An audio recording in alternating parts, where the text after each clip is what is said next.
Hello viewers, কেমন আছেন সবাই? আশা করি সবাই ভালো আছেন। তো তো আমি কোথাও গেলে আমার ছোটো বোনকে নিলে আমার ভালোই লাগে। আগেও নিতাম, তো এবারও ও আমাদের সাথে জয়েন হয়েছে। আমরা আসলে সেলফি তোলার চেষ্টা করছিলাম, কিন্তু পেরে উঠছিলাম না। তো চারপাশের ভিউটা দেখুন, কি অপূর্ব। এটা কিন্তু শীতকালের, আমরা শীতকালে গিয়েছিলাম। তো চারপাশে কুয়াশায় একেবারে ঘেরা, একদম দার্জিলিং দার্জিলিং ফিল হয়েছিল আমাদের ওখানে গিয়ে। তো আমরা রাস্তাগুলো, বিশেষ করে রাস্তাগুলো একেবারে সাপের মতো। মেনলি হচ্ছে জুন থেকে অক্টোবরের মধ্যে গেলে বেশি সুন্দর লাগে এখানে। তো আমাদের আসলে দুইটা ছোটো বেবি নিয়ে এরকম একটা রিস্কি জায়গায় যাওয়াটা একটা চ্যালেঞ্জ ছিল। কারণ হচ্ছে মনে অনেক জোর থাকার কারণে আসলে যেতে পারা। ভয়ও পেয়েছিলাম ওদেরকে নিয়ে একটু, কিন্তু ওরা খুব এনজয় করেছে। তারপরও আমার মনে হয়েছে যে ওদেরকে না নিয়ে গেলেই ভালো হতো, বা আরেকটু ওদেরকে যেহেতু নিয়ে গিয়েছে আরেকটু সময় কয়েকদিন থাকতে পারলে আরও ভালো লাগতো। ওরা খুব টায়ার্ড হয়ে গেছিলো জার্নিতে।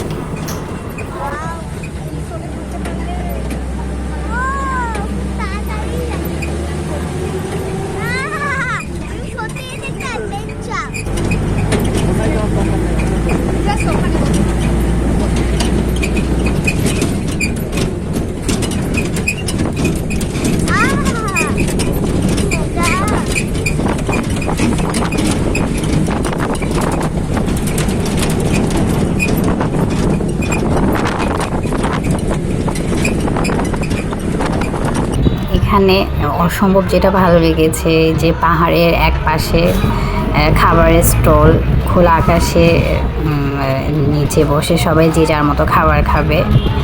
এখানে কোনো বিদ্যুৎ নাই, কিন্তু মানে এটা দিনের বেলাতেই থাকে, রাতে বন্ধ হয়ে যায়। তো আমরাও খাবারগুলো দেখছিলাম, কি কি খাবার আছে এখানে, কি কি, ওদের সাথে কথা বলছিলাম।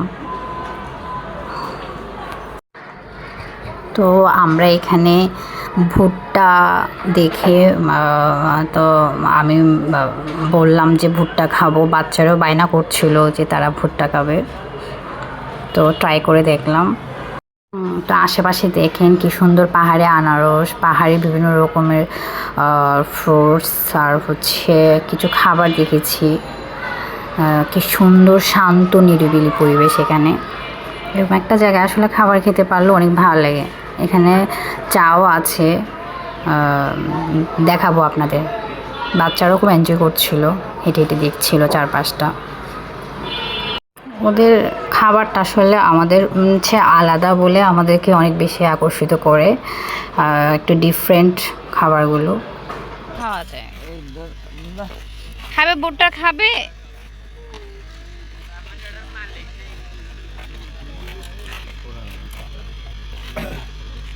ওরা আমাদেরকে দেখাচ্ছিল কিভাবে ভুট্টা আগুনে পুড়ে কীভাবে খায় ওরা।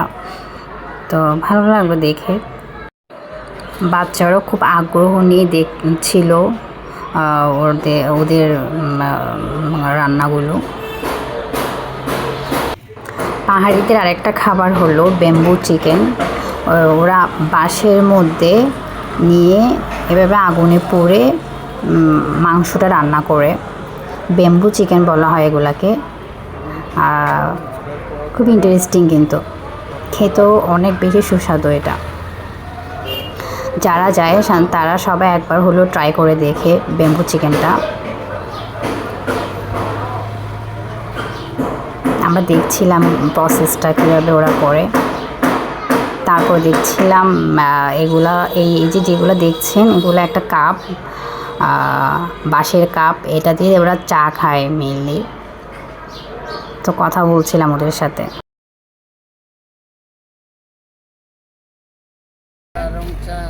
রং চা এগুলা? রং চা আছে, এগুলোর একটা প্রাইস কত? রং চায়ের না 30 টাকা। 30 টাকা। আচ্ছা যাচ্ছে। অবশ্যই।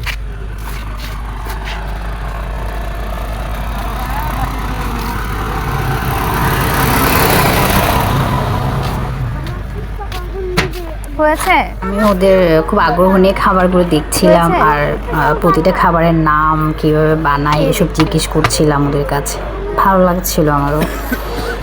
বিন্নি চাল আটা মিক্স দুটোটা মিক্স। আরে এইটা কি? এটা পাহাড়ি শিমল আলু। আলু? পাহাড়ি শিমল আলু। হবে পাহাড়ি চালের খাজা হবে, চিকেন মোমোস হবে, ক্যান্টিনা চিকেন মোমোস, চটপটি ফুচকা, ঘুগনি হবে। কত করে? 30 টাকা পার পিস। খাবি?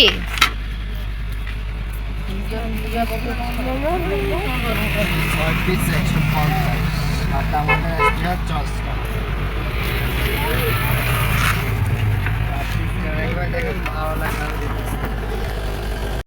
অনেকে বলে ওদের খাবারের দাম অনেক বেশি, আমার কাছে মনে হয়নি এতটা বেশি। মোটামুটি একটা রেঞ্জের মধ্যে আছে। তারপরে আমরা একদম বিকেলে সন্ধ্যাবেলায় বলা যায় চলে আসছিলাম। তো ব্যাক করার পরে দেখছিলাম ওদের বাড়িগুলো। খাবারে যেমন ওরা আলাদা আমাদের থেকে, এখানে বাড়িগুলো আলাদা। এখানে শহরের বাসাগুলোর মতো উঁচু দালান নাই, সবগুলো বাড়ি হচ্ছে কাঠের বা বাঁশের ওরকম ডিজাইনের। 1-2 তলা আছে, এর চেয়ে বেশি নাই। তো ডিফারেন্ট ঘরগুলো অনেক সুন্দর করে করা। এদের ইন্টেরিয়র এক্সটেরিয়র ডিজাইনগুলো একদম অন্যরকম সুন্দর, খুবই ভালো লেগেছে। মানে প্রতিটি বাসা এক এক রকম, প্রতিটি বাসা বলেন, হোটেল, রিসোর্ট সবগুলো এক এক রকম। এখানে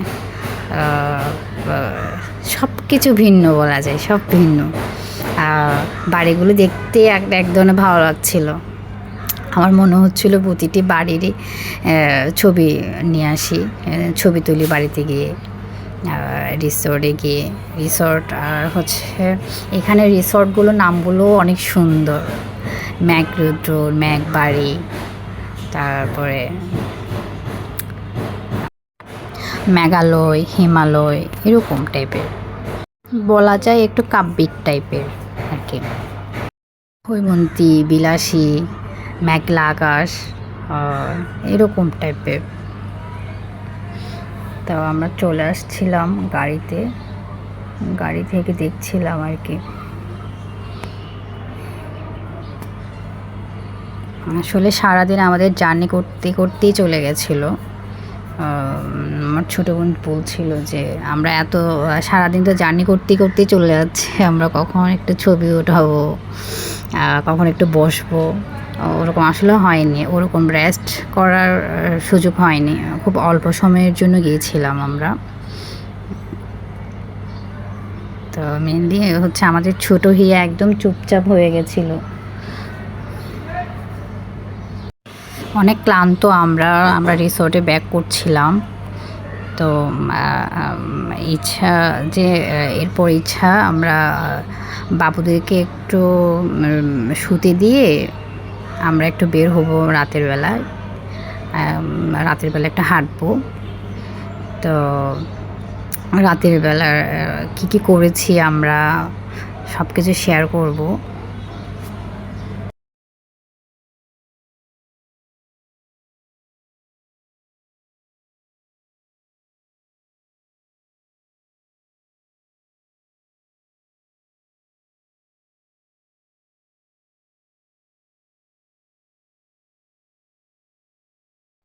আমরা যখন গিয়েছিলাম তখন শীত একটু কম ছিল।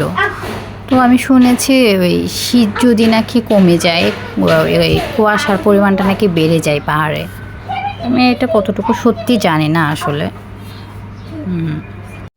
রিসোর্টে গিয়ে আমরা ফ্রেশ হবো, হালকা হালকা ফ্রেশ হয়ে চেঞ্জ করে তারপরে আবার বিকেলের নাস্তা খেতে যাব।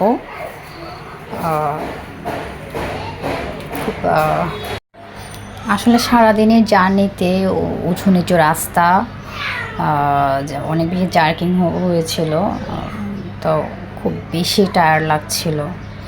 আর হচ্ছে মাঝখান দিয়ে তো অনেক দিন ঘোরাঘুরি হয়নি, যার কারণে অ্যাডজাস্ট করতেও পারছিলাম না। ভালো লাগছিল কিন্তু টায়ার্ড লাগছিল আর কি। একটা স্কুল দেখতে পেয়েছি এখানে, পুরো এরিয়া জুড়ে একটা স্কুলে চোখে পড়েছে আমার। রাতের বেলায় লাইভ কনসার্ট ছিল।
তো আমরা খাবার খেতে চলে আসলাম।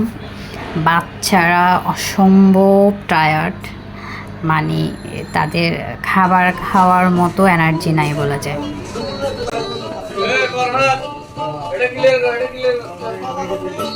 তাহরা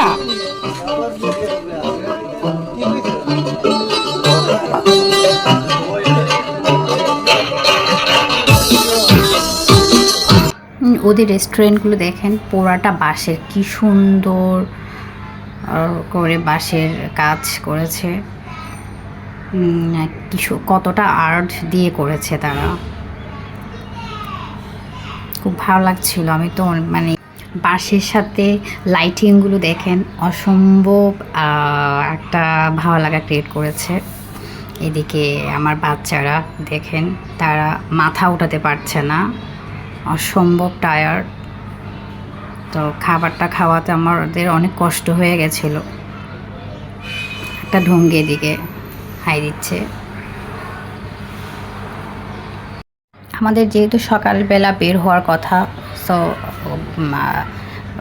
এত উঁচু নিচু রাস্তায় খাবার খেয়ে বের হলে তো বমি হওয়ার সম্ভাবনা ছিল, তাই রাতে খাবারটা খাওয়াতেই হতো। খুব কষ্ট হয়ে যাচ্ছিল ওদেরকে খাওয়াতে। খাওয়া দাওয়া শেষে চলে আসছিলাম রিসোর্টে। তো এখানে প্রায় সবাই ঘুমিয়ে গিয়েছিল, আমরা ছিলাম একদম নির্জন নিরিবিলিতে কিছু টাইম পাস করছিলাম। তো দেখছিলাম, তখন অনেক রাত হয়ে গেছে, কোনো মানুষ নাই, কিন্তু ভয় লাগছিল না, মনে হয়েছে সিকিউরিটি অনেক ভালো। থ্যাংক ইউ, ভালো থাকবেন, টাটা।